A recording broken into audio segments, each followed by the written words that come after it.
When a desperate 7-year-old boy chases down a stranger on horseback with an impossible plea, "Please marry with my mama, sir, we are so lonely," he sets in motion a chain of events that will test whether a man running from his past can become the father and husband a broken family desperately needs. But when bounty hunters arrive in Montana territory seeking the drifter with a price on his head, will James McCready's newfound family become his salvation or his downfall? A gunshot cracked through the Montana morning air like thunder, sending birds flying from the pine trees in wild panic. James McCready's horse reared up on its back legs, nearly throwing him from the saddle as he fought to stay on. His heart pounded as he looked around for the shooter, his hand moving fast to the old pistol on his hip. But there was no danger. Just a young boy about 50 yards away, pointing a rusty rifle at a tin can sitting on a fence post. The can was still there, untouched. "Dang it all," the boy muttered, loud enough for James to hear across the quiet valley. James let out a long breath and patted his horse's neck to calm the animal down. The year was 1867, and he had been riding through Montana territory for 3 weeks now, looking for work and a place where nobody knew his name. So far, he hadn't found either one. The town of Cedar Falls lay spread out below him like a picture book, with wooden buildings lined up along a dirt road and smoke rising from chimneys in the cool October air. It looked peaceful enough, but James had learned not to trust peaceful looks. Sometimes the quietest towns held the biggest secrets. His stomach growled, reminding him that he had eaten nothing but hardtack and jerky for 2 days. His money pouch felt light against his chest, holding maybe enough coins for one hot meal and a night in a real bed. After that, he would need to find work fast or keep moving. The boy with the rifle tried another shot. This time the bullet hit the fence post, sending splinters flying. Close, but still no hit on the can. James guided his horse down the slope toward the main road. The animal picked its way carefully over the rocky ground, as tired as James felt after weeks of traveling. They had covered a lot of miles together, this horse and him, running from things that couldn't be outrun and looking for things that might not exist. As he got closer to town, James could see people going about their morning business. A woman swept her front porch. A man loaded supplies into a wagon. Children played in the street, their laughter carrying on the wind. It all looked so normal, so far from the trouble he had left behind. But trouble had a way of following a man, especially a man like James McCready. He had been born in this territory 34 years ago, back when it was even wilder than it was now. His parents had died when he was Danny's age, leaving him to grow up hard and fast. He had worked cattle ranches, built fences, broken horses, and done whatever else needed doing to survive. For a while, he had even owned his own small spread of land. That was before everything went wrong. Before the drought killed his cattle and the bank took his property. Before he had learned that some men would steal from a person and then use the law to cover up their crimes. Before he had become the kind of man who had to keep moving or face a rope around his neck. James shook his head, trying to push away the dark thoughts. The past was the past, and thinking about it wouldn't change anything. What mattered now was finding his next meal and his next dollar. The boy with the rifle was still practicing when James rode past. Up close, the child looked even younger than he had first thought. Maybe 7 years old, with sun-bleached hair that hung in his eyes and clothes that had seen better days. His feet were bare, tough from running on rocky ground. "Morning," James called out, touching the brim of his hat. The boy looked up, startled. His blue eyes were the color of summer sky, bright and curious. "Morning, mister. You heading into town?" "That's the plan." James pulled his horse to a stop. Something about the child reminded him of himself at that age, too serious, too grown up for such a small person. "You live around here?" "Yes, sir. Me and my mama." The boy gestured toward a small cabin set back from the road, almost hidden by tall grass and wildflowers. "She don't know I took the rifle. I'm trying to get good enough to hunt for us." James could see the cabin now, a simple log building with a stone chimney and one window. It looked clean but poor, the kind of place where people worked hard just to get by. Clothes hung on a line stretched between 2 trees, dancing in the morning breeze. "Hunting's good skill to have," James said carefully. "Your pa teach you to shoot?" The boy's face changed, becoming guarded. Ain't got a pa no more. Those words hit James in the chest like a physical blow.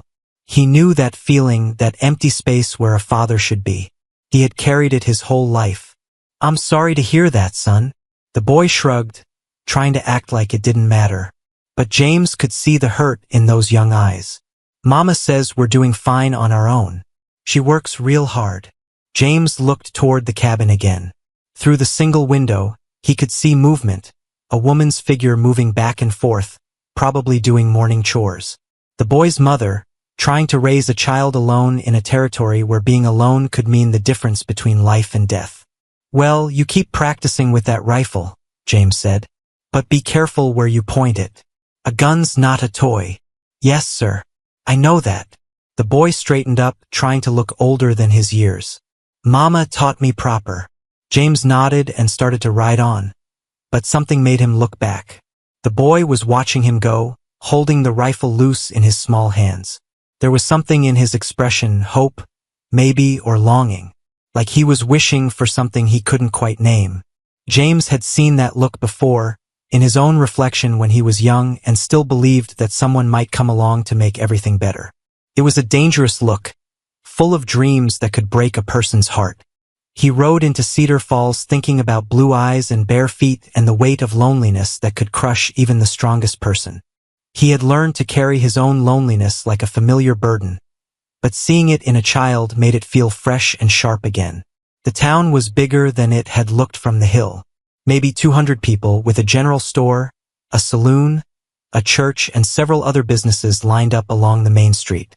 People nodded to him as he passed, friendly enough but curious about the stranger. James found the livery stable and arranged for his horse to be fed and watered. The old man who ran the place looked honest, which was more than James could say for some folks he had met on the road. Looking for work? The stable keeper asked, running expert hands over James's horse. Always looking for work. Might try the lumber mill. They're always needing strong backs. The man gestured toward the edge of town. Or the Morrison place might need help. Heard tell the widow's been struggling since her husband passed. Morrison. James wondered if that was the name of the boy's family. It seemed like too much of a coincidence for such a small town. What kind of help would a widow need? James asked, trying to sound casual. Oh, the usual.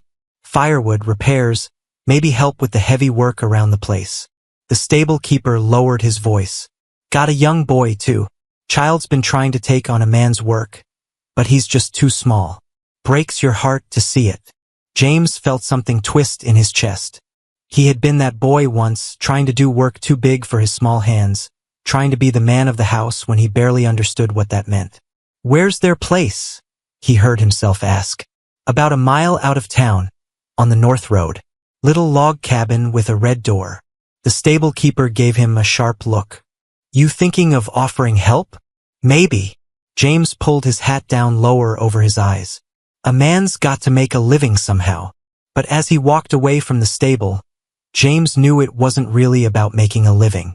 Something about that boy with the rifle had gotten under his skin, reminding him of all the things he had lost and all the chances he had never taken. Maybe it was time to stop running and start building something instead. The sun was getting higher when James decided to walk back toward the cabin with the red door. He told himself he was just being neighborly, maybe offering to chop some wood in exchange for a hot meal. But deep down, he knew the real reason had everything to do with blue eyes and bare feet and the memory of his own childhood loneliness. The boy was still practicing with the rifle when James came up the path. This time, the child managed to knock the tin can clean off the fence post, sending it flying into the tall grass. Nice shot, James called out. The boy spun around, rifle in hand, his face lighting up with pride. Did you see that? I finally got it. I saw it. That was good shooting. James stopped a respectful distance away, not wanting to crowd the child. You've been practicing hard. Yes, sir. Mama needs meat for the table, and I'm the only one who can get it. The boy's chin lifted with determination that would have been funny if it wasn't so serious. I'm the man of the house now. Those words hit James like a punch to the gut. He remembered saying the exact same thing when he was 8 years old, standing over his parents' graves with nothing but pride and stubbornness to keep him warm. "That's a big job for someone your age," James said carefully. "I can handle it." The boy's voice was fierce, but James could hear the uncertainty underneath. "Mama says I'm real responsible." Before James could respond, the cabin door opened and a woman stepped out onto the small porch. She was young, maybe 25, with auburn hair that caught the sunlight and green eyes that seemed to see everything at once. She was beautiful, but it was the kind of beauty that came from strength rather than softness. "Danny, who are you talking to?" she called out, then stopped when she saw James standing there. "Danny. So that was the boy's name. This is the man I saw riding into town, Mama. He said my shooting was good." The woman, Danny's mother, walked toward them with quick, sure steps. She was small but moved like someone who wasn't afraid of hard work. Her dress was clean but patched in several places, and her hands showed the calluses of someone who did everything for herself. "I'm Rebecca Morrison," she said, extending one of those work-hardened hands. "And this is my son, Danny, James McCready." He shook her hand, noting the firm grip and the way she looked him straight in the eye. "I was just admiring your boy's shooting skills." Rebecca's expression tightened slightly. "Danny, I told you to stay close to the house with that rifle." "I was close, Mama, and I finally hit the can." Despite her obvious concern, Rebecca's face softened with pride. "Did you really?" "Yes, ma'am. Mr. McCready saw it too." Rebecca looked at James again, and he could see her trying to figure out what kind of man he was. In a place like Montana Territory, a woman alone with a child had to be careful about strangers. "Are you passing through, Mr. McCready?" she asked. "Actually, I was hoping to find some work around here. Maybe you know of someone who needs help." It was a simple question, but James saw something flicker in Rebecca's eyes. Hope, maybe, or desperation quickly hidden. She glanced toward the cabin, and James followed her gaze. Now that he was closer, he could see things he had missed before. The roof needed new shingles. The porch steps sagged on one side. Firewood was stacked near the door, but not nearly enough for a Montana winter. "There might be some work at the lumber mill," Rebecca said carefully. "Or the general store sometimes needs help with deliveries." But James could tell she was thinking about her own needs, weighing them against the danger of trusting a stranger. He understood that kind of calculation. When you had nothing, you couldn't afford to make mistakes. "What about around here?" he asked gently. "Looks like you might need some repairs before winter sets in."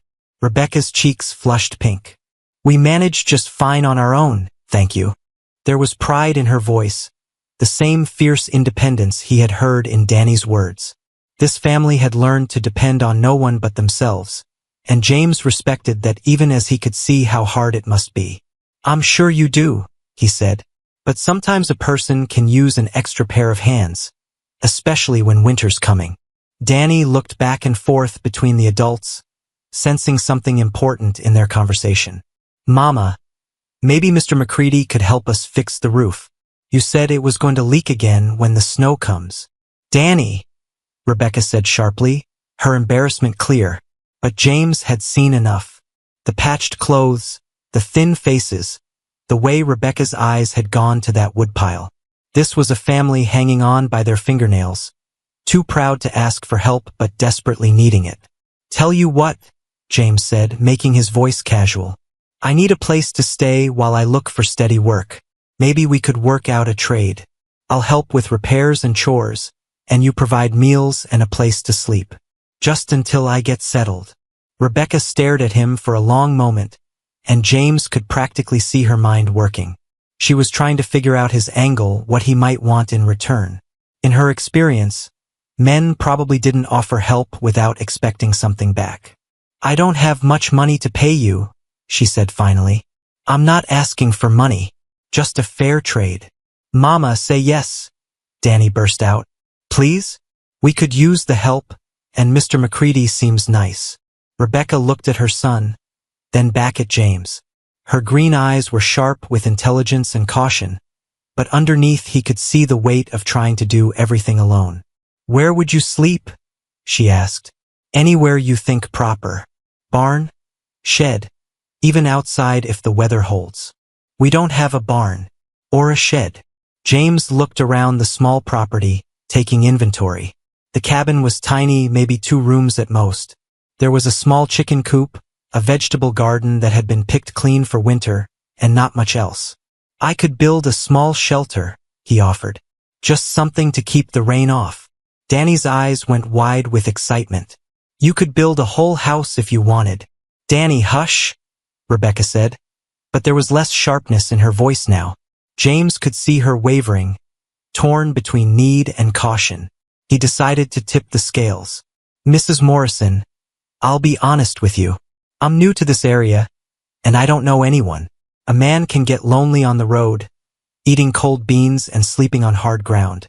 A home-cooked meal and friendly conversation would be worth more to me than any wages. It was the truth, even if it wasn't the whole truth. James had been alone for so long that he had almost forgotten what it felt like to belong somewhere, to have people who cared whether he came home at night. Rebecca studied his face for what felt like a full minute. Finally, she nodded slowly. 1 week, she said. We'll try it for 1 week and see how it works out. Danny whooped with joy, and James felt something loosen in his chest that he hadn't even realized was tight. 1 week, he agreed. That's fair. Rebecca looked toward the cabin, then back at James. I should warn you, Mr. McCready, we're simple people. We don't have much and we don't live fancy. Ma'am, I've been sleeping on the ground and eating hardtack for weeks. Simple sounds like luxury to me. That earned him a small smile, the first he had seen from her. It transformed her face, making her look younger and less guarded. Well then, she said, I suppose you'd better come inside and see what you're getting yourself into. As they walked toward the cabin, Danny chattering excitedly about all the projects they could work on together, James felt something he hadn't experienced in years. It was hope, dangerous and fragile as a newborn colt. He had ridden into Cedar Falls looking for work and a place to hide. Instead, he might have found something much more valuable, a chance to stop running and start building a life worth living. But first, he had to prove himself worthy of the trust a desperate woman and her brave son were willing to give him. And he had to hope that his past wouldn't catch up with him before he could make something good out of this unexpected opportunity. The cabin door closed behind them, shutting out the Montana wind and the uncertain future. For the first time in longer than he could remember, James McCready was home. The crash of falling timber echoed across the valley as James brought his axe down on another dead pine tree. Sweat ran down his face despite the cool morning air, and his muscles ached in ways they hadn't for months. But it was good ache, the kind that came from useful work instead of endless riding. 3 days had passed since Rebecca Morrison had agreed to let him stay for a week. 3 days of fixing fence posts, patching holes in the cabin roof, and chopping enough firewood to last through winter. Danny followed him everywhere, asking questions faster than James could answer them and trying to help with tasks too big for his small hands. Why'd you leave your last job? Danny asked now, struggling to carry a piece of wood that was almost as tall as he was. James paused in his chopping. It was a simple question, but the answer was anything but simple. How do you explain to a 7-year-old that sometimes good men get blamed for bad things? That the world isn't always fair, and the law doesn't always protect the innocent? Sometimes a man has to move on to find better opportunities, James said finally. But you're real good at this work. Mama said so. That surprised James. Rebecca had been polite but distant since he'd arrived, watching him carefully as if she expected him to steal something or cause trouble. She cooked good meals and thanked him for his help, but she kept a wall between them that he couldn't quite figure out how to cross. Your mama said that? Yes, sir. She told Mrs. Patterson from town that you work harder than any 3 men she's ever seen. Danny dropped his piece of wood with a thud. Mrs. Patterson wanted to know if you were planning to stick around permanent-like. James felt his stomach tighten. Mrs. Patterson was probably not the only person in town asking questions about the stranger staying with the young widow. In a place like Cedar Falls, news traveled fast and people noticed everything. What did your mama tell her? She said you were just helping out for a bit, then moving on. Danny looked up at James with those serious blue eyes. But I hope you don't move on too quick. It's nice having someone around who knows how to fix things. Before James could respond, the sound of horses approaching made them both turn toward the road. Two men on horseback were riding up the path to the cabin, and something about the way they sat their saddles made James's hand move instinctively toward his gun. The riders stopped near the porch where Rebecca was hanging wet clothes on the line. James couldn't hear what they were saying from this distance, but he could see the tension in Rebecca's shoulders, the way she stepped back when one of the men dismounted. "Who are those men?" Danny asked, moving closer to James. "Don't know, but maybe we should go see what they want." They walked toward the cabin, James carrying his axe and Danny staying close by his side. As they got nearer, James could hear voices, one calm and steady, the other loud and demanding. "Told you before, Mrs. Morrison. A woman alone out here isn't safe. You need a man's protection. I appreciate your concern, Mr. Blake, but Danny and I are managing just fine."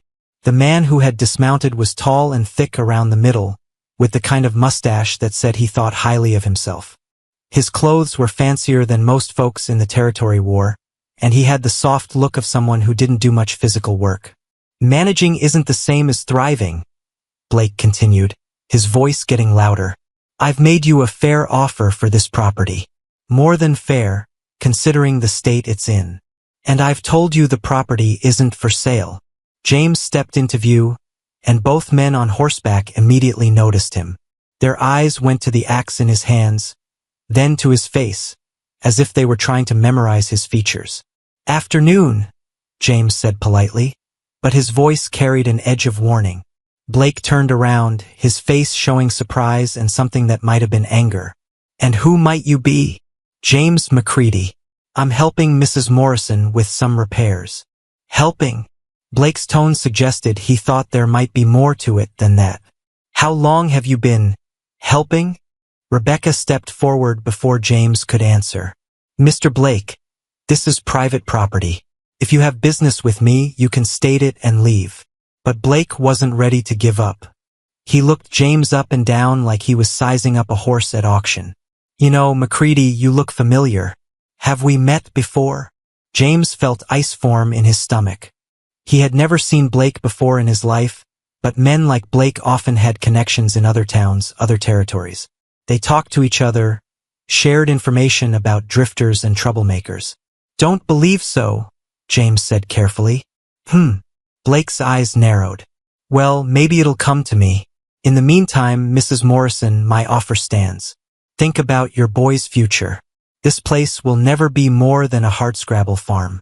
I could give you enough money to start fresh somewhere civilized." "My answer is still no."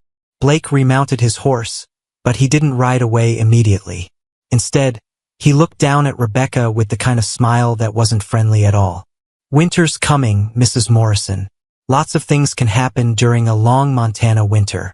Accidents, storms, people getting lost in the snow." His gaze shifted to James. "Sometimes strangers just disappear."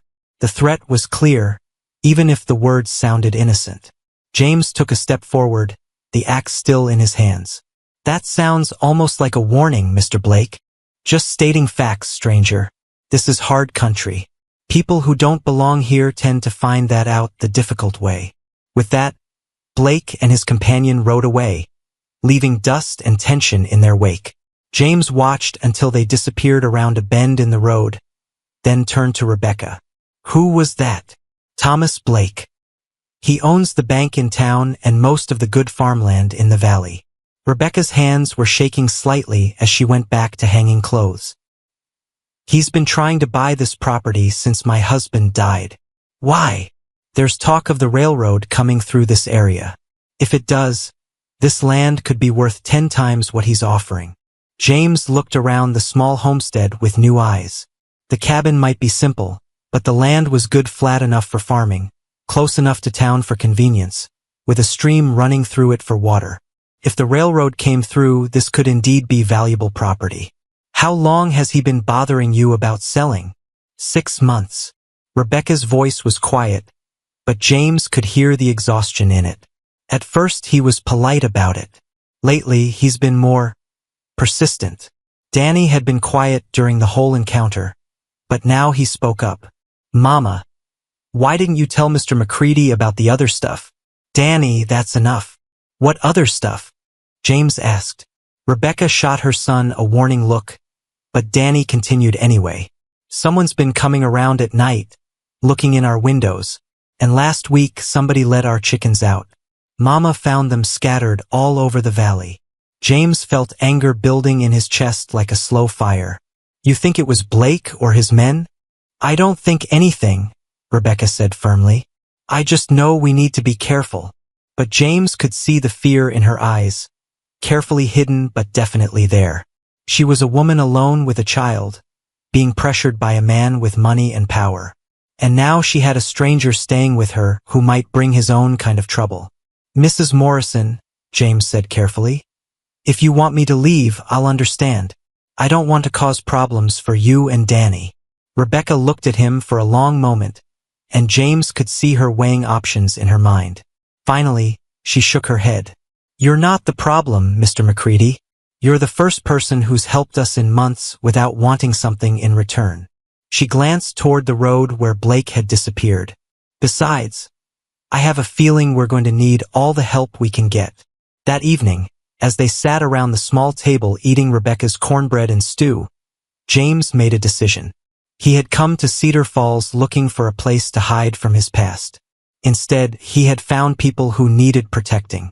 Maybe it was time to stop running and start fighting back. But first, he needed to know exactly what they were up against. And he needed to hope that his own secrets wouldn't surface before he could help this family find safety. Outside, the Montana wind howled through the trees, carrying the promise of winter and the whisper of approaching danger. Danny, get away from that window right now. Rebecca's sharp whisper cut through the pre-dawn darkness like a knife. James bolted upright from his bedroll on the cabin floor, instantly awake and reaching for the pistol he kept close while sleeping. 3 weeks had passed since Blake's visit, and the harassment had gotten worse every night. Danny pressed himself against the wall beside the window, his small face pale in the dim light from the dying fire. Mama, I can see someone moving out by the chicken coop. James was already pulling on his boots, his movements quick and silent. This was the 4th time in 2 weeks that someone had prowled around their property after dark. The first time, James had rushed outside with his gun drawn, but found nothing except trampled grass and the lingering scent of tobacco smoke. How many? James whispered, moving to the other window. Just one, I think. But he's got something in his hands. Rebecca clutched her shawl around her shoulders, her green eyes wide with fear and anger. She had barely slept for days, jumping at every sound and checking the locks on the doors multiple times each night. The constant worry was wearing her down, making her thin and jumpy. James peered carefully through the window, using the edge of the curtain to hide his face.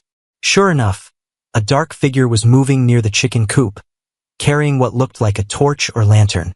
The man was trying to be quiet, but James's ears had been trained by years of dangerous living to catch the smallest sounds. He's trying to set fire to the coop, James breathed. That was enough. James grabbed his gun and headed for the door, but Rebecca caught his arm. Don't go out there, she whispered urgently. It might be a trap. Blake could have men waiting in the trees. James looked down at her hand on his arm, seeing the calluses and small scars that told the story of her hard life. She was afraid, but not just for herself. She was worried about him too, and that realization hit him harder than any punch. I can't let him burn down your chickens, Rebecca. You need those birds to get through winter. We need you alive more than we need chickens. The simple honesty of her words stopped James cold. When was the last time anyone had needed him alive? When had anyone cared whether he came back from danger or not? But there wasn't time to think about that now. Outside, the prowler was getting bolder, moving closer to the wooden walls of the coop. If he succeeded in setting it on fire, the flames could spread to the cabin itself. I'm going out the back, James decided. You and Danny stay away from the windows. James, be careful. It was the first time she had used his first name, and the sound of it in her worried voice gave him courage he didn't know he possessed. James slipped out the back door into the cold night air. The moon was just a sliver, providing barely enough light to see the outline of trees and buildings. He moved carefully, staying in the shadows and using every skill he had learned during his harder years. The prowler was still at the chicken coop, fumbling with something that looked like matches or a flint striker.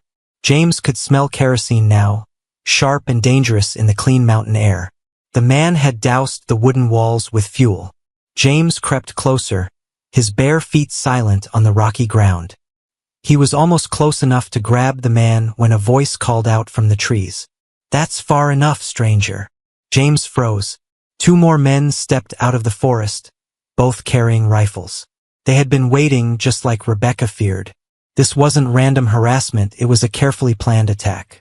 "Drop your gun and step back," one of the riflemen ordered. James calculated his chances. 3 against 1, and they had him surrounded. Even if he was fast enough to take down one of them, the others would have time to shoot. And Rebecca and Danny were in that cabin, depending on him to keep them safe. Slowly, James placed his pistol on the ground and raised his hands. "Smart man," the first rifleman said. "Now, here's what's going to happen. You're going to pack up your gear and ride out of this valley tonight. And you're not coming back. And if I refuse?"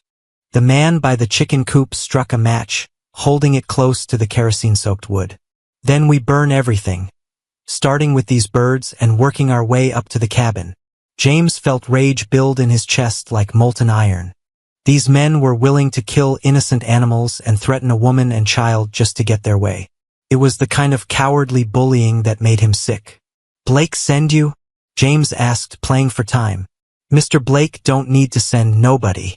We just don't like strangers who don't know when they're not wanted." But James could hear the lie in the man's voice.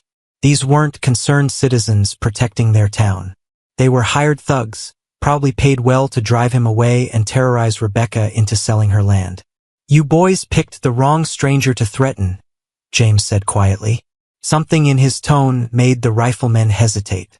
Maybe they heard the confidence of a man who had faced worse odds and survived. Maybe they recognized the voice of someone who had killed before and would do it again if necessary. "Big talk for a man with no gun," one of them said, but his voice lacked conviction. That's when Danny's clear young voice rang out from the cabin porch. "You men get away from our chickens." James's heart stopped. The boy had disobeyed his mother and come outside, probably trying to help. Now he was standing in the open, an easy target for anyone with a gun. "Danny, get back inside," James shouted. But the boy stood his ground, holding the old rifle he had been practicing with. Probably wasn't even loaded, but in the darkness it looked dangerous enough. "My mama told you to leave us alone," Danny continued, his young voice shaking but determined. "This is our home." The distraction was exactly what James needed. While the 3 men were looking toward the cabin, he dove for his fallen pistol. The man with the match dropped it in surprise, and the kerosene-soaked wood burst into flames. James rolled behind the chicken coop as gunshots exploded in the night air. The riflemen were shooting wild, unable to see clearly in the sudden glare of the fire. James came up firing, his first shot taking down the man who had been holding the match. "Danny, get down!" Rebecca screamed from the cabin doorway. More gunshots echoed across the valley as James fought for his life and the lives of the people he had come to care about. The chicken coop was fully ablaze now, casting dancing shadows that made it hard to aim accurately. One of the riflemen broke and ran for the trees, apparently deciding he wasn't being paid enough to die for Blake's scheme. The remaining attacker kept shooting, but his shots were going wide.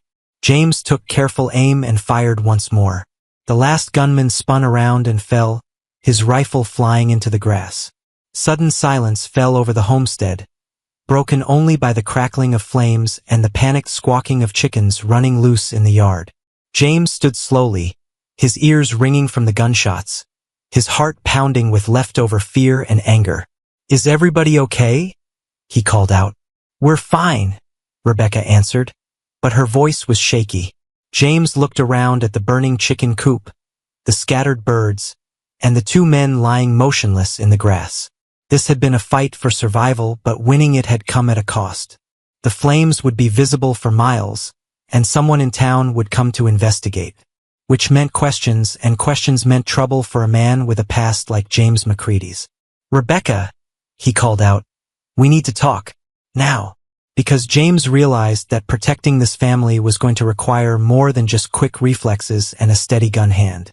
It was going to require telling them the truth about who he really was and why men like Blake might want him gone even more than they wanted Rebecca's land. The time for secrets was over.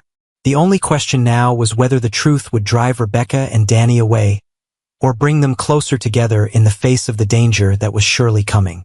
"There's something you need to know about me before the law gets here." James's words hung in the smoky air like a death sentence. Rebecca stood frozen in the cabin doorway, still clutching Danny against her side, watching flames consume what was left of their chicken coop. The two dead men lay sprawled in the grass, their weapons scattered like broken toys. "The law." Rebecca's voice was barely a whisper. "Someone heard those gunshots. Sheriff will be riding out here within the hour." James holstered his pistol, his hands steady despite the storm brewing in his chest. "And when he sees me, he's going to have questions I can't answer without telling you the truth." Danny pulled away from his mother, his young face set with determination that reminded James painfully of himself at that age. "What truth? You killed those bad men. You saved our chickens." "Most of our chickens," Rebecca corrected absently, watching the scattered birds pecking nervously in the yard. But her green eyes never left James's face. "What aren't you telling us?" James looked at this woman who had given him shelter, this boy who had shown him trust, and felt the weight of every lie he'd told and every truth he'd hidden. They deserved better than half explanations and careful words. "My real name is James McCready, like I said, but I left out some important parts." He sat heavily on the porch steps, suddenly feeling every one of his 34 years. 3 years ago, I owned a cattle ranch about 200 miles south of here. Small operation, but it was mine. "What happened to it?" Danny asked, settling beside James like he belonged there. "Drought came first, killed most of my herd, dried up the water holes. Then the bank decided they wanted my land for themselves." James stared at the dying flames, remembering. Bank manager was a man named Hutchins. He changed the numbers on my loan, made it look like I owed twice what I really did. Rebecca moved closer, her skirts rustling in the night breeze. "That's theft. That's what I told the sheriff. But Hutchins had friends in high places, and I was just another broken rancher with big debts." James's hands clenched into fists. "So I went to Hutchins's office one night to get my real papers back. Found him burning them in his fireplace." "Did you stop him?" Danny's eyes were wide with interest. "I tried. We fought. He was bigger than me, but I was madder." James touched his jaw, remembering the feel of Hutchins's fist. "When it was over, he was on the floor and I had my papers. But they were already half burned, and nobody would believe they were real." The wind picked up, scattering sparks from the ruined chicken coop across the dark yard. In the distance, James could hear what might have been horses approaching, though they were still too far away to be sure. "So you left," Rebecca said. "It wasn't a question. Had to. Hutchins told everyone I'd robbed him, beat him half to death for the money in his safe. Put a bounty on my head, $500 for James McCready, dead or alive." Danny gasped. $500? That's more money than most people see in their whole lives. "That's the point, son. Makes every bounty hunter and sheriff's deputy in the territory interested in finding me." Rebecca was quiet for a long moment, thinking. When she spoke, her voice was careful and controlled. "Is that why Blake's men were so eager to get rid of you? Because of the bounty?" "Maybe. Or maybe Blake just doesn't like strangers asking questions about his business practices." James stood up, brushing dust from his pants.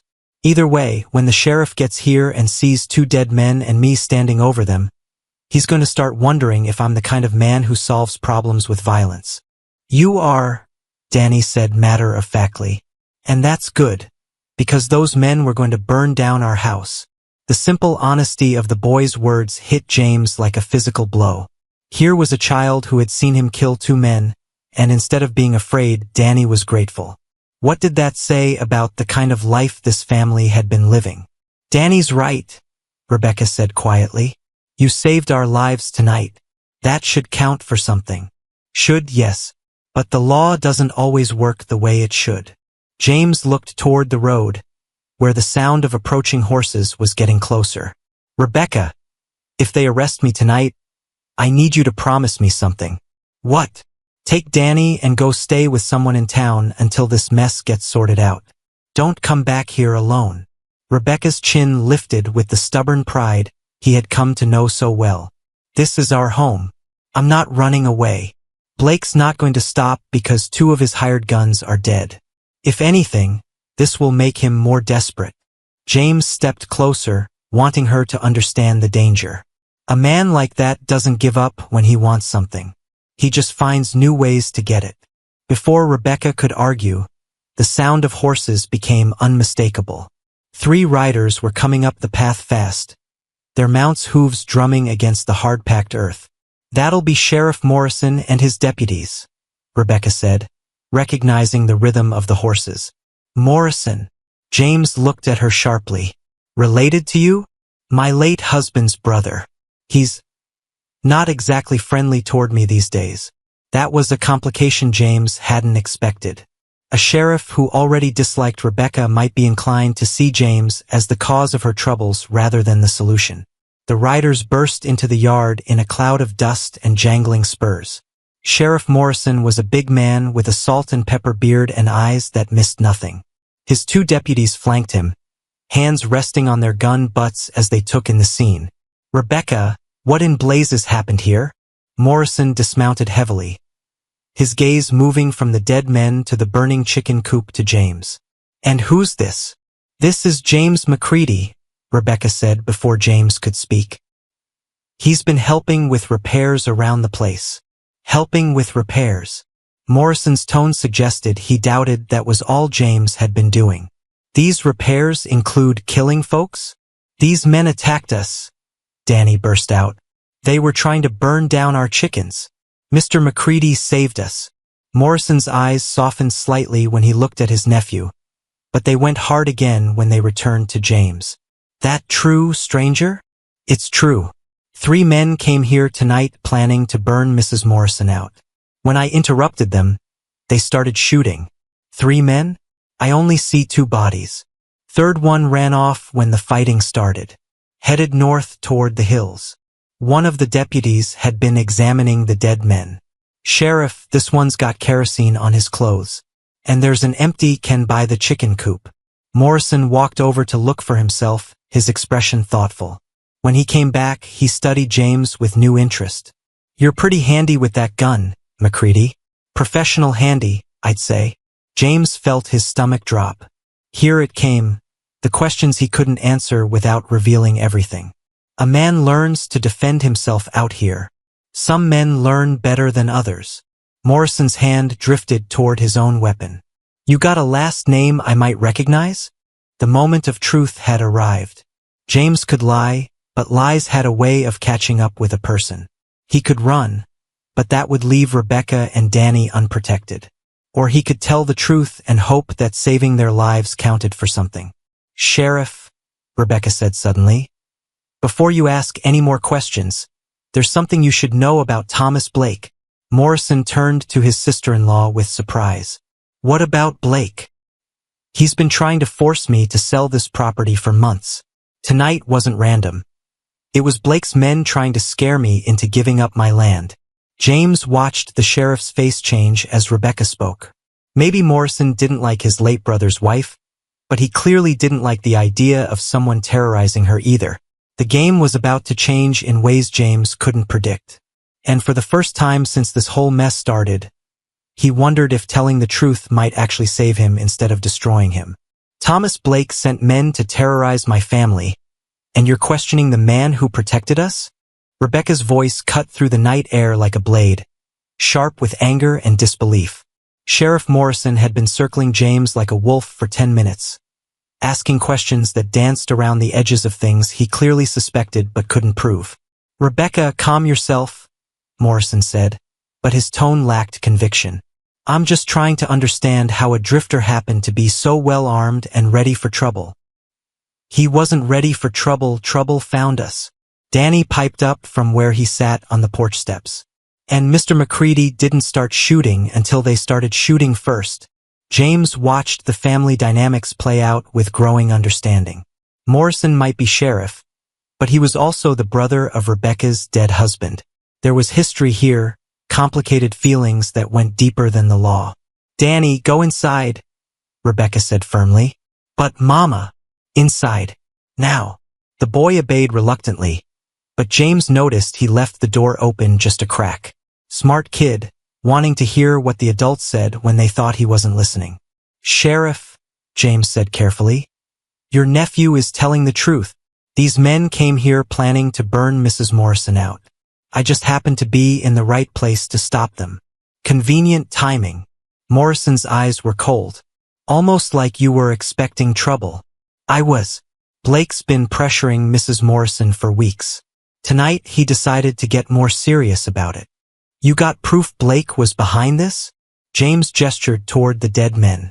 You could start by finding out who they are, where they came from. I'm betting they're not local boys. One of the deputies had been searching the bodies while they talked. Now he approached with a handful of items.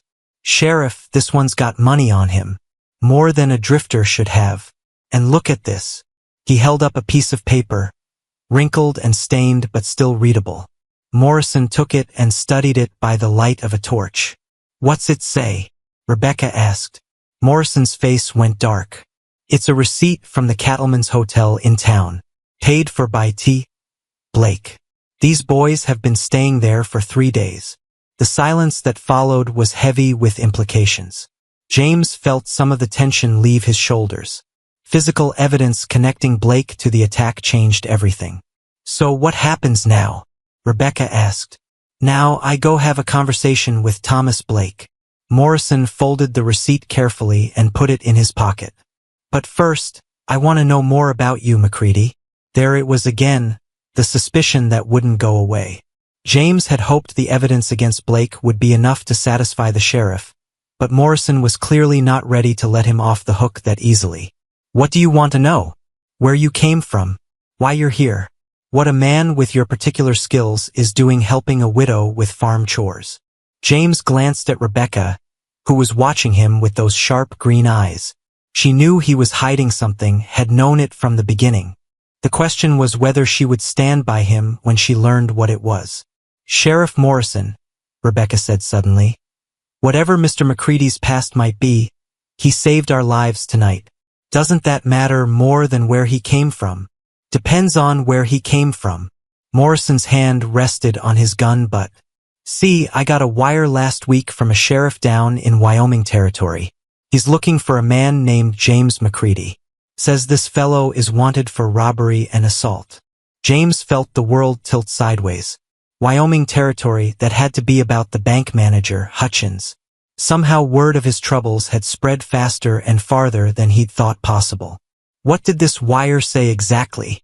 James asked, his mouth dry as dust. Said James McCready robbed the Cattleman's Bank in Cheyenne, beat the manager half to death. $500 reward for information leading to his capture. Rebecca's sharp intake of breath was like a knife to James's heart. He couldn't bring himself to look at her, couldn't bear to see the trust die in her eyes.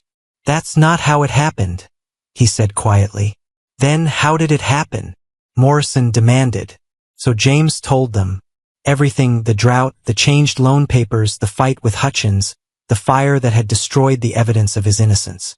He spoke to the ground, unable to meet Rebecca's gaze, feeling each word like another nail in his coffin.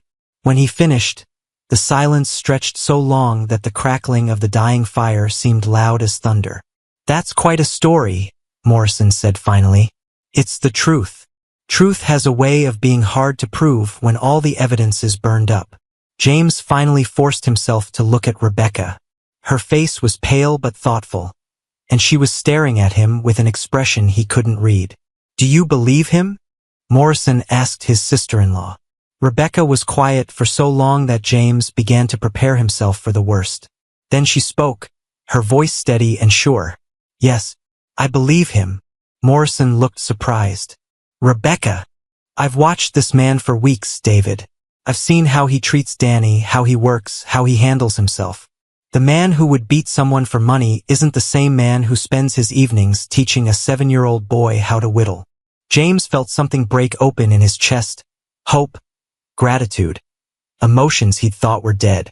This woman barely knew him, had every reason to doubt him, and yet she was willing to stake her reputation on his word.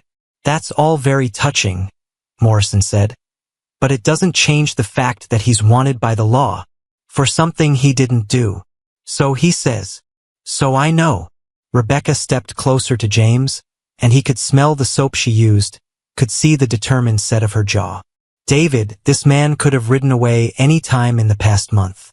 He could have taken anything he wanted from us and disappeared into the territory. Instead, he fixed our roof, chopped our firewood, and tonight he risked his life to protect us.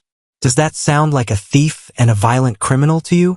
Morrison looked back and forth between them, clearly torn between his duty as a sheriff and his complicated feelings about his brother's widow. Even if I believe his story, Morrison said slowly, that doesn't make the warrant go away. The law is the law. Then maybe it's time someone looked deeper into this bank manager's story, Rebecca said. Maybe there are other people Hutchins cheated. Maybe James isn't the only victim here. James stared at her in amazement. Not only was she defending him, she was suggesting ways to prove his innocence. This woman who had every reason to want him gone was instead trying to find ways to help him stay. That would take time, Morrison said. And meanwhile, I've got a wanted man standing in front of me. You've also got 2 dead criminals and evidence that Thomas Blake is terrorizing local citizens. Rebecca shot back. Which seems more important to you? Catching a man who might be innocent, or stopping a man who's definitely guilty? Morrison considered this for a long moment. Finally, he sighed. I'll give you 3 days, McCready. 3 days to come up with something that proves your story, or I'll have to arrest you and send you back to Wyoming to face those charges. 3 days. It wasn't much, but it was more than James had dared hope for. Thank you, Sheriff. Don't thank me yet. And don't think about running. I'll have men watching the roads. As Morrison and his deputies rode away, leaving James and Rebecca alone in the smoky darkness, James finally allowed himself to breathe again. Why? He asked her. Why did you stand up for me? Rebecca looked at him for a long moment, her green eyes reflecting the last flames from the ruined chicken coop. Because sometimes a person has to choose who they trust, she said simply. And I'd rather trust a man who kills to protect children than a man who sends killers after them. It wasn't a declaration of love or a promise of forever, but it was something more valuable than either of those things. It was faith. The telegram arrived at sunrise, carried by a dust-covered rider who looked like he'd been pushing his horse all night. Danny spotted him first from the cabin window where he'd been keeping watch, and his excited shout brought James and Rebecca running to the porch. Mama! There's a man with a yellow paper. James felt his stomach drop. In his experience, telegrams rarely brought good news, especially when you were a wanted man with 3 days to prove your innocence. The rider dismounted slowly, his legs stiff from the long journey, and pulled the telegram from his saddlebag. Message for James McCready, the man called out, squinting in the morning light. That's me. James stepped forward, trying to keep his voice steady. The rider handed over the yellow paper and remounted without another word. As he rode away, James stared at the telegram in his hands, afraid to open it. Rebecca moved closer, close enough that he could feel the warmth of her body beside him. Who would be sending you messages? She asked quietly. Nobody good. James tore open the paper with fingers that trembled slightly. His eyes scanned the brief message once, twice, then a third time before the words really sank in. What does it say? Danny demanded, bouncing on his toes with curiosity. James looked up at Rebecca, hardly daring to believe what he was reading. It's from a lawyer in Cheyenne. Says here that Hutchins, the bank manager who accused me, has been arrested for stealing money from 12 different ranchers over the past 5 years. Rebecca's hand flew to her mouth. James, that's wonderful news. There's more. James continued reading. Says they found records hidden in his house showing all the loans he changed, all the properties he stole. My ranch was just one of many. His voice grew stronger with each word. The charges against me have been dropped. I'm a free man. Danny let out a whoop of joy and threw his arms around James's waist. Does this mean you don't have to leave? The question hung in the air like smoke from the previous night's fire. James looked at Rebecca, seeing hope and uncertainty warring in her green eyes. The legal troubles that had driven him from place to place were over, but that didn't automatically solve everything else. I reckon that depends on a lot of things, James said carefully. Before Rebecca could respond, another rider appeared on the horizon. This one was coming fast, his horse lathered with sweat and foam. As he got closer, James recognized one of Sheriff Morrison's deputies. Mrs. Morrison, the deputy called out as he slid his horse to a stop. Sheriff wants to see you and McCready in town right away. Says it's urgent. What's happened? Rebecca asked. Blake's gone crazy. Soon as the sheriff showed up at his place with questions about last night, Blake started making all kinds of threats. Says he's going to run every small rancher out of the valley, starting with you. James felt anger build in his chest like a slow fire. Even with his own legal problems solved, Blake was still a threat to Rebecca and Danny. Some fights, it seemed, never really ended. Did Morrison arrest him? James asked. Couldn't. Blake's got half the town council in his pocket, and he's claiming those men who attacked you were acting on their own. Says he never hired them to do anything. Rebecca's hands clenched into fists. That's a lie. Maybe so, but it's his word against a dead man's. Without more proof, the sheriff can't touch him. James folded the telegram and put it in his pocket. His personal troubles might be over, but this family still needed protection. And now that he was no longer running from the law, he could provide it without holding back. We'll come to town, James decided. But first, I need to send a telegram of my own. An hour later, they were riding down the main street of Cedar Falls in Rebecca's small wagon. Danny sat between James and his mother, chattering excitedly about everything he saw. It was his first trip to town since the trouble started, and Rebecca had finally felt safe enough to bring him. The town looked different to James now that he wasn't afraid of every badge and uniform. People nodded politely as they passed, and some even tipped their hats to Rebecca. Word of the previous night's attack had spread quickly, and public opinion seemed to be shifting in their favor. There's the sheriff's office, Danny pointed out unnecessarily. Sheriff Morrison was waiting for them on the wooden sidewalk, his expression grim. Glad you made it. We've got problems. What kind of problems? Rebecca asked as they climbed down from the wagon. The kind that involve lawyers and land deeds and a whole lot of money. Morrison gestured toward his office. Blake's claiming your property was part of a bigger deal your husband made before he died. Says he's got papers to prove it. James felt his anger flare again. More forged documents? That's what I'm thinking. But Blake's got a lawyer from the territorial capital backing him up. Says they're going to file papers to take possession of your land by the end of the week. Rebecca went pale. He can't do that. The property is mine free and clear. Not if he can prove your husband owed money to the bank that used the land as collateral. Morrison opened his office door. Come inside. There's someone here you need to meet. The someone turned out to be a thin man in an expensive suit who looked like he'd never done a day of physical work in his life. He stood up when they entered, his pale eyes taking in James with obvious distaste. Mrs. Morrison, I'm Harold Wickham, attorney for Mr. Blake. I'm afraid I have some rather distressing news about your property situation. Mr. Wickham, Rebecca said coldly, I'm afraid you're wasting your time. My husband's debts were settled when he died. Not all of them, I'm afraid. Wickham opened a leather briefcase and pulled out several official-looking documents. It seems your late husband borrowed a substantial sum from Mr. Blake's bank, using your homestead as collateral. The loan was never repaid. James stepped forward to look at the papers. They looked real enough with proper seals and signatures, but something about them felt wrong. When was this loan supposedly made? James asked. Wickham consulted the documents. 3 months before Mr. Morrison's unfortunate death. Rebecca shook her head firmly.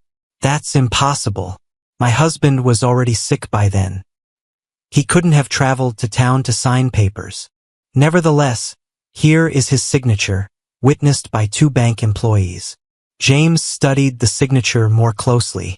It looked like Rebecca's husband's writing, but there was something off about it. The letters were too careful, too perfect, like someone had been copying rather than writing naturally. "Sheriff," James said, "I'd like to send that telegram now." Morrison looked puzzled. "What telegram?" "The one to a friend of mine in the territorial capital.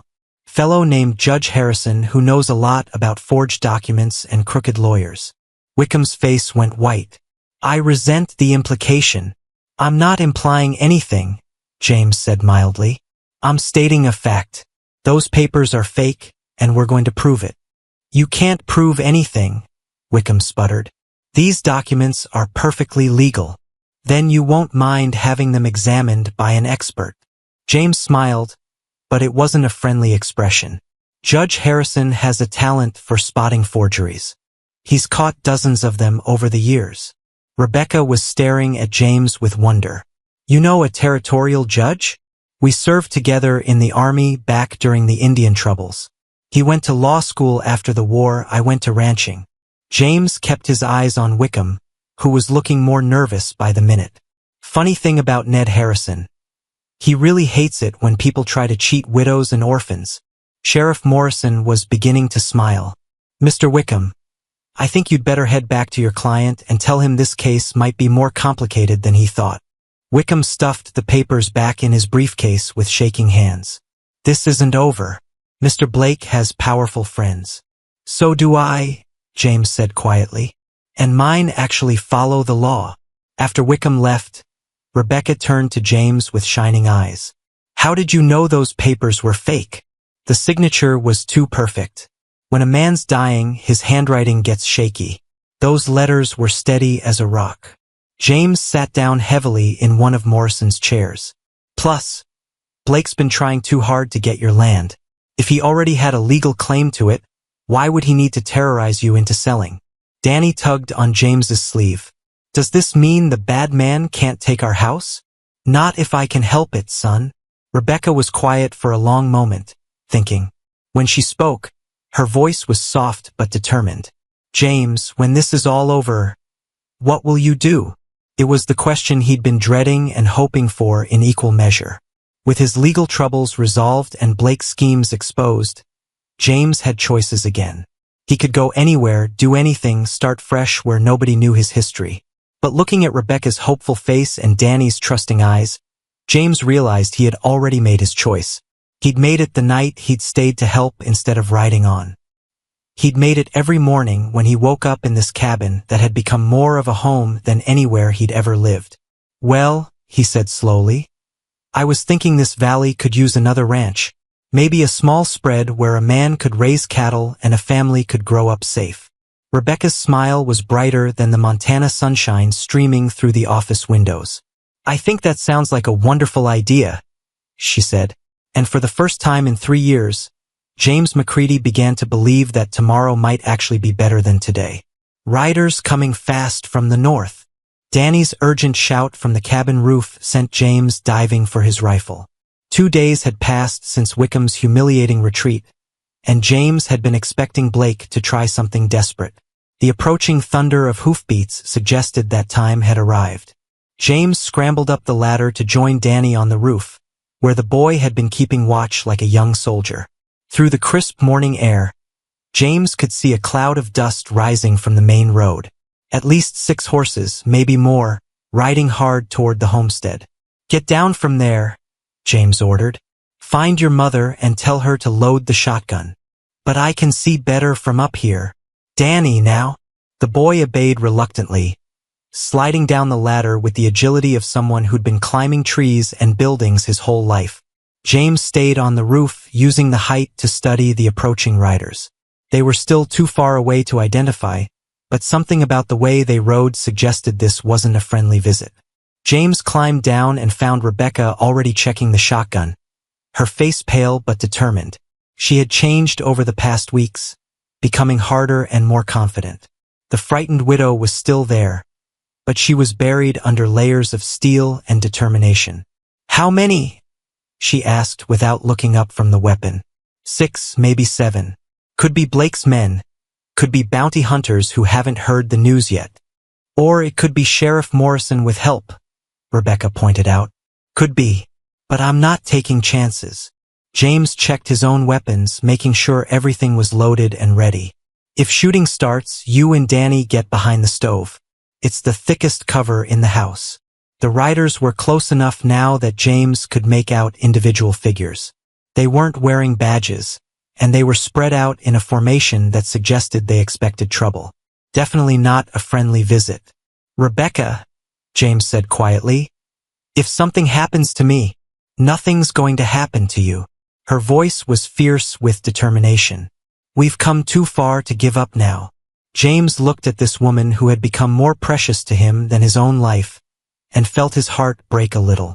She deserved better than a man whose past kept reaching out to drag them all into danger. The riders pulled up in the yard, their horses snorting and stamping from the hard ride. The leader was a tall man with cold eyes and a marshal's badge on his vest. James felt his stomach sink as he recognized the type. A man who lived for the hunt and didn't much care whether his prey was guilty or innocent. "James McCready," the marshal called out. "I'm Marshal Wade Dalton, Territorial Law. I'm here about some unfinished business." James stepped out onto the porch, his rifle held casually but ready. "What kind of business would that be, Marshal?" "The kind that involves dead men and burned buildings. Seems you've been busy since you got to Montana." So that was it. Blake had gone crying to the territorial authorities, probably claiming that James was some kind of dangerous killer terrorizing peaceful citizens. It was a smart move. Even if the bank charges had been dropped, a man could still be arrested for murder. "Those men attacked this family," James said calmly. "I was defending innocent people." "That's your story. Blake tells it different." Dalton dismounted slowly, his hand resting on his gun butt. "Says you're a hired killer, brought in to terrorize honest businessmen." "Blake's a liar." "Maybe, but he's got witnesses who say different." "Says you threatened him, demanded money to leave town." James felt anger build in his chest. Blake was clever, twisting the facts just enough to make himself look like the victim. And a territorial marshal would be more inclined to believe a wealthy businessman than a drifter with a questionable past.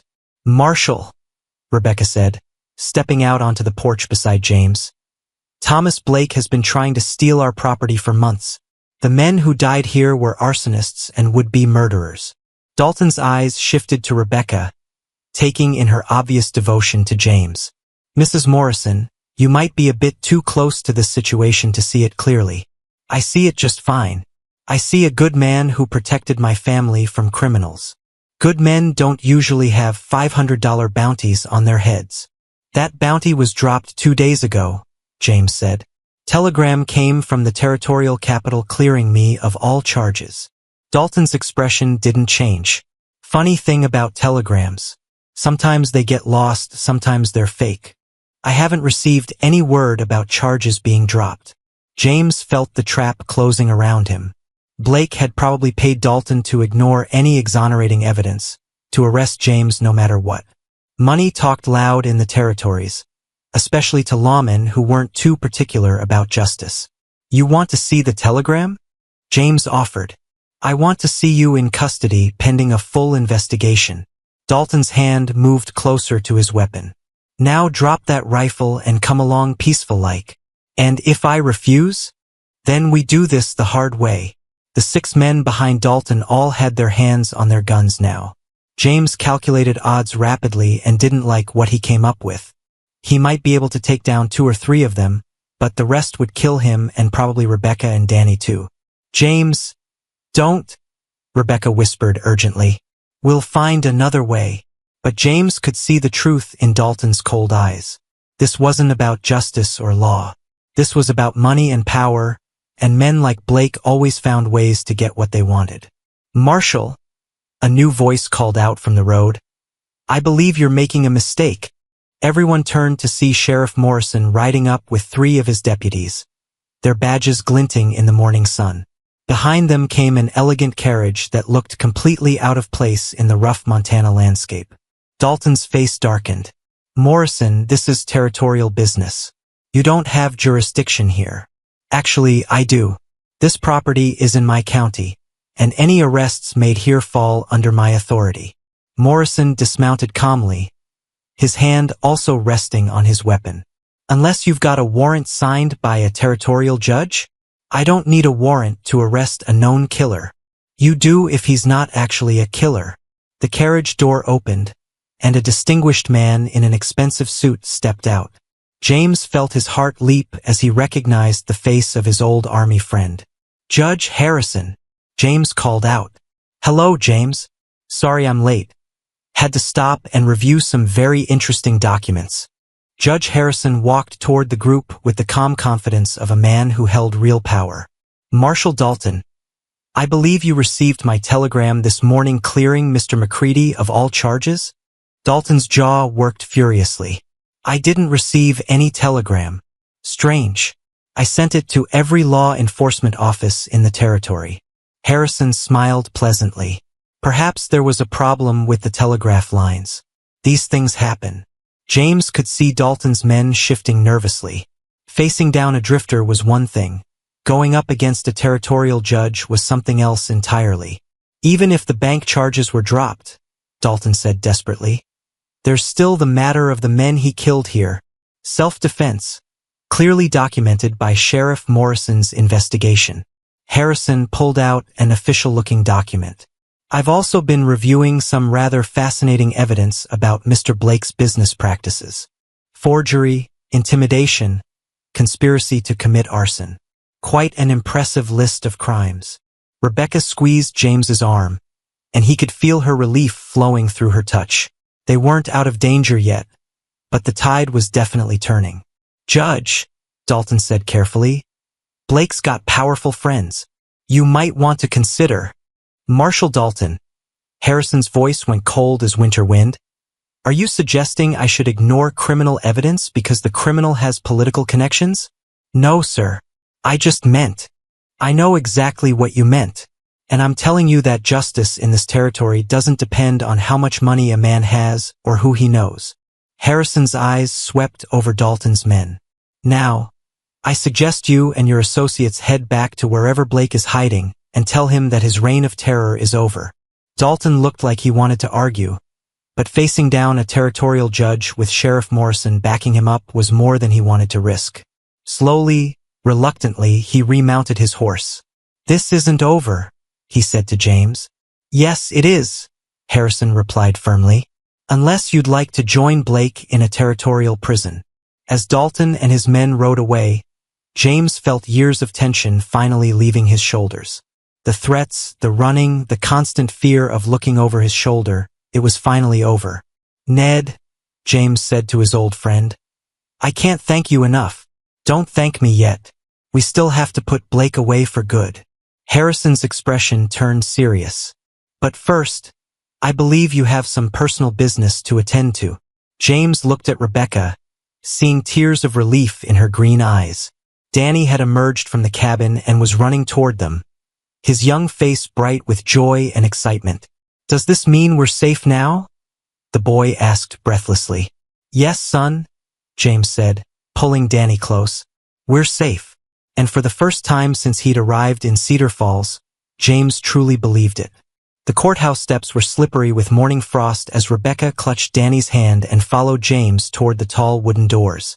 3 weeks had passed since Judge Harrison's arrival, and today Thomas Blake would finally face justice for his crimes. But Rebecca's stomach churned with nervousness that had nothing to do with the trial. "Mama, why are you shaking?" Danny whispered, looking up at her with concerned blue eyes. "Just cold, sweetheart." Rebecca forced a smile, not wanting to admit that her trembling came from fear rather than the October chill. Today would determine not just Blake's fate, but the future of her family. James walked beside them, his shoulders straight and his jaw set with determination. He wore his best clothes, the only good shirt he owned and pants Rebecca had mended twice, but he carried himself like a man who belonged anywhere. The wanted posters and bounty hunters were gone, but Rebecca knew the trial would dredge up every detail of his troubled past. "Remember what we practiced," James said quietly as they climbed the steps. "Tell the truth, speak clearly, and don't let Blake's lawyer confuse you." "I remember." Rebecca squeezed his arm, drawing strength from his steady presence. "James, whatever happens in there, nothing bad is going to happen." His voice was confident, but Rebecca caught the flicker of worry in his dark eyes. "Judge Harrison knows the law, and we have the evidence." The courtroom was packed with people from Cedar Falls and the surrounding ranches. Rebecca recognized faces from town. The general store owner, the blacksmith, several farmers who had dealt with Blake's aggressive business practices. Word had spread quickly about the trial, and everyone wanted to see how the story would end. Blake sat at the defendant's table with his expensive lawyer, looking smaller somehow than he had when he was terrorizing her family. His fancy clothes and important airs couldn't hide the fact that he was just a bully who had finally been caught. "All rise for the Honorable Judge Harrison," the bailiff called out. Rebecca stood with everyone else, watching James's old friend take his place behind the big wooden desk. Judge Harrison looked every inch the proper authority figure in his black robes, but Rebecca remembered the warm smile he'd given Danny the day before when explaining how trials worked. "Be seated," Harrison said formally. "We are here today to try the case of Territory versus Thomas Blake on charges of conspiracy, fraud, and attempted arson." The prosecutor, a serious young man from the territorial capital, stood up first. Rebecca listened as he outlined Blake's crimes in simple, clear language that even Danny could understand. The forged loan documents, the hired thugs, the systematic harassment of small ranchers throughout the valley. Then Blake's lawyer took his turn, spinning a story about a misunderstood businessman trying to bring progress to a backward region. He made Blake sound like some kind of hero, fighting against ignorant farmers who didn't understand the benefits of civilization. Rebecca felt her anger build as the lawyer talked. This man didn't know what it was like to fear for your child's safety every night, to wonder if strangers would come in the darkness to burn down everything you'd worked for. "The prosecution calls Rebecca Morrison to the stand," the prosecutor announced. Rebecca's legs felt shaky as she walked to the witness chair. The courtroom seemed huge from up there, full of watching faces and judging eyes. She placed her hand on the Bible and swore to tell the truth, her voice barely above a whisper. "Mrs. Morrison," the prosecutor began gently, "please tell the court about your first encounter with the defendant." Rebecca took a deep breath and began to speak. She told them about Blake's visits, his increasing pressure to sell the property, his threats about what might happen to a woman alone. The words came easier as she went on, and her voice grew stronger. "He said accidents could happen during winter," Rebecca continued, "that people could get lost in the snow, that strangers sometimes just disappeared. How did these threats make you feel?" "Terrified. I was afraid to let Danny out of my sight. I was afraid to sleep at night." Blake's lawyer objected several times, trying to make it sound like Rebecca was exaggerating or making things up, but Judge Harrison overruled him each time, and Rebecca kept telling her story. When Blake's lawyer got his chance to question her, he tried to make her seem foolish and emotional. He suggested that she had misunderstood Blake's intentions, that a grieving widow might imagine threats where none existed. "Mrs. Morrison," the lawyer said in a patronizing tone, "isn't it true that you were desperate for male companionship after your husband's death? Desperate enough to welcome any stranger who showed you attention?" Rebecca felt heat rise in her cheeks, but James had warned her this might happen. Blake's lawyer was trying to make it sound like she had invented the whole story to justify her relationship with James. "Mr. McCready didn't show me attention," Rebecca said clearly. "He showed me respect. There's a difference, though I don't expect you to understand it." Several people in the courtroom chuckled, and the lawyer's face reddened. He asked a few more questions, but Rebecca could see he wasn't getting anywhere. Next came James's testimony. Rebecca watched nervously as he took the stand, knowing that Blake's lawyer would try to destroy his credibility by bringing up his past troubles. James told his story simply and honestly, finding Rebecca and Danny in trouble, deciding to help, discovering Blake's harassment campaign. He described the night of the attack in careful detail, explaining how the men had come with kerosene and matches, clearly planning to burn them out. "Mr. McCready," Blake's lawyer said when his turn came, "isn't it true that you're a wanted criminal who came to Montana territory to hide from the law?" "I was falsely accused of crimes I didn't commit," James replied calmly. "Those charges have been dropped and my name cleared. But at the time you inserted yourself into Mrs. Morrison's life, you were a fugitive from justice. I was a man trying to survive until the truth came out." The lawyer tried to make James sound like a dangerous drifter who had manipulated Rebecca for his own purposes. But James answered every question with quiet dignity, never losing his temper or getting defensive. Then came the surprise that nobody expected. "Your Honor," the prosecutor said, "I call Martha Patterson to the stand." Rebecca gasped. Mrs. Patterson was the town gossip, the woman who knew everyone's business and wasn't shy about sharing it. What could she possibly have to say about Blake's crimes? Mrs. Patterson walked to the witness stand with the air of someone who had been waiting her whole life for this moment. She was a small, sharp-eyed woman who missed nothing and forgot even less. "Mrs. Patterson," the prosecutor began, "how long have you lived in Cedar Falls?" 23 years come December. "Seen this town grow from nothing to what it is today. In all that time, have you observed Thomas Blake's business practices?" Mrs. Patterson's eyes lit up with righteous fire. "I certainly have, and I've been waiting years for someone to ask me about it." What followed was the most damaging testimony of the entire trial. Mrs. Patterson had kept careful track of every family Blake had cheated, every property he had stolen, every dirty deal he had made. She had names, dates, and details that made Blake's lawyer turn pale. "He's been running the same scheme for years," Mrs. Patterson testified. "Find a family in trouble, offer to help, then steal their land when they can't pay impossible terms. The Morrison place was just his latest target." By the time Mrs. Patterson finished testifying, Blake looked like a man who knew he was beaten. His lawyer tried to object and argue, but the evidence was overwhelming. Judge Harrison called a brief recess, and Rebecca found herself surrounded by neighbors offering support and encouragement. Even people who had barely spoken to her before were shaking her hand and thanking her for standing up to Blake. "You did good up there," Sheriff Morrison told her quietly. "David would have been proud." Rebecca felt tears prick her eyes at the mention of her late husband. He had been a good man, but not a strong one. He would never have been able to stand up to Blake the way James had. When court resumed, Judge Harrison's verdict was swift and decisive. Blake was found guilty on all charges and sentenced to 10 years in territorial prison. His properties would be sold to compensate his victims, and his banking license was permanently revoked. As the bailiff led Blake away in chains, he turned to look at Rebecca with eyes full of hate and defeat. "This isn't over," he mouthed silently. But Rebecca wasn't afraid anymore. She had James beside her, Danny safe in her arms, and the knowledge that justice had finally been served. Outside the courthouse, as the autumn sun broke through the clouds, Rebecca allowed herself to believe that their troubles were truly over.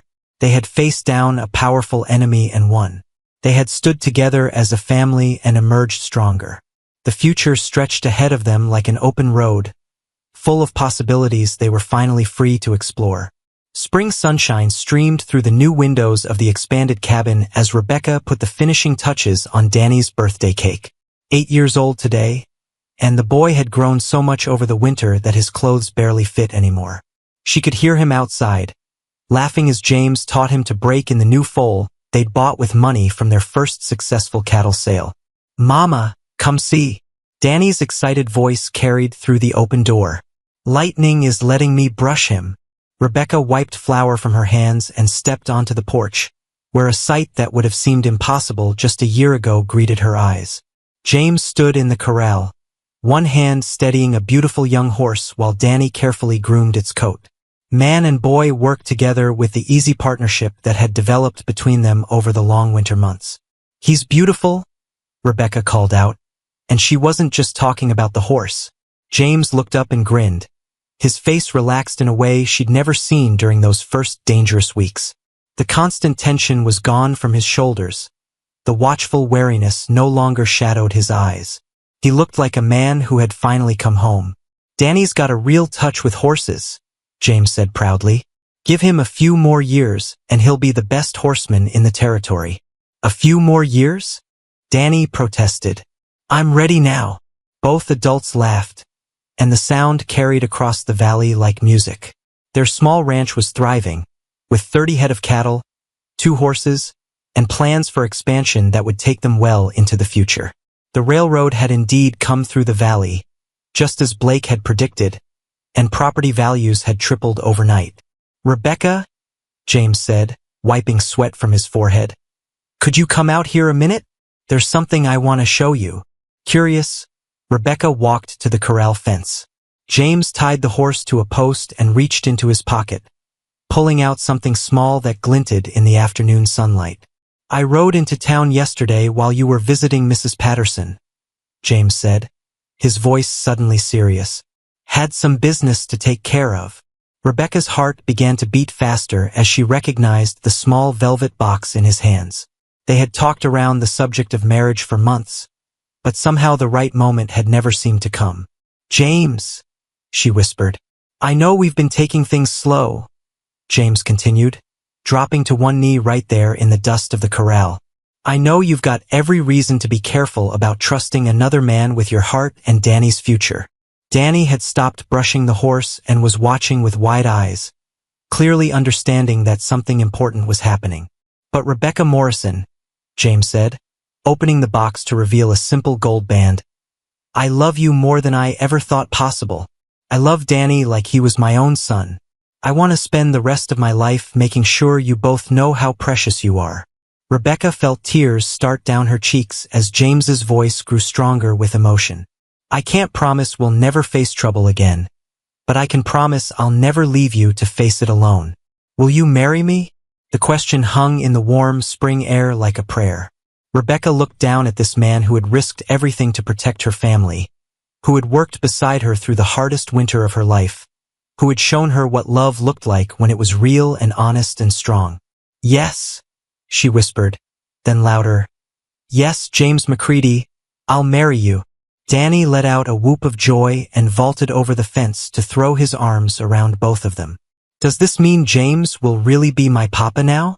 "If you want me to be," James said seriously, looking the boy in the eyes, "it would be the greatest honor of my life to be your father." "I want you to be," Danny said solemnly. "I've wanted it since that first day when you fixed our roof."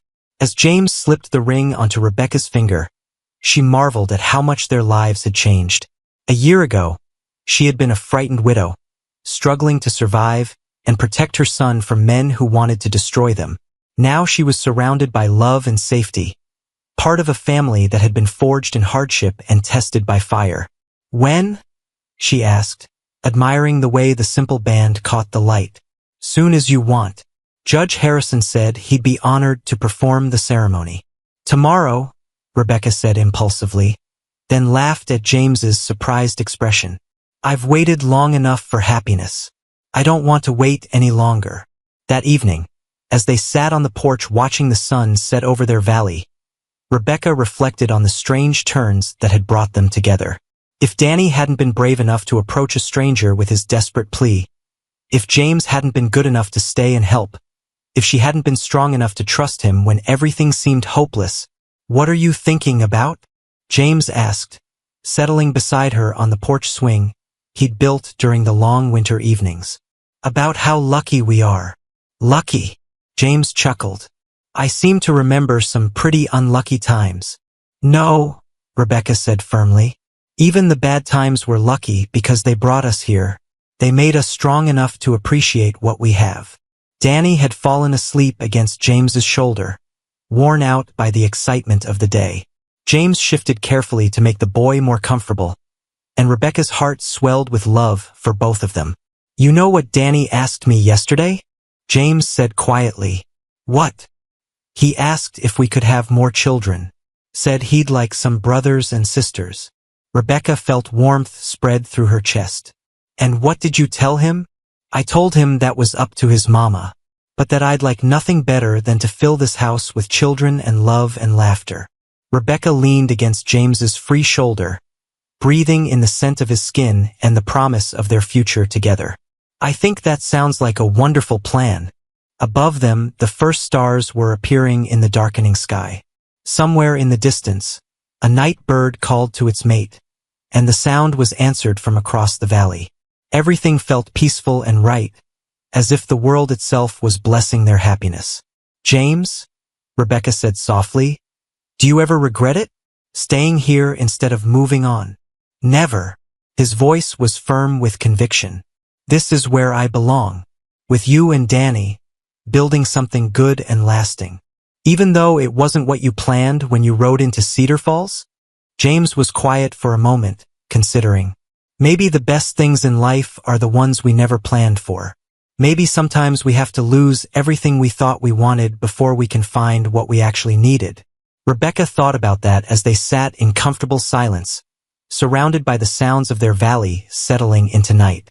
A year ago, she had been alone and afraid, facing an uncertain future with nothing but determination to protect her son. Now she was part of something bigger than herself, something built on love and trust and the courage to fight for what mattered. Rebecca, James said suddenly, there's one more thing. What's that? I love you.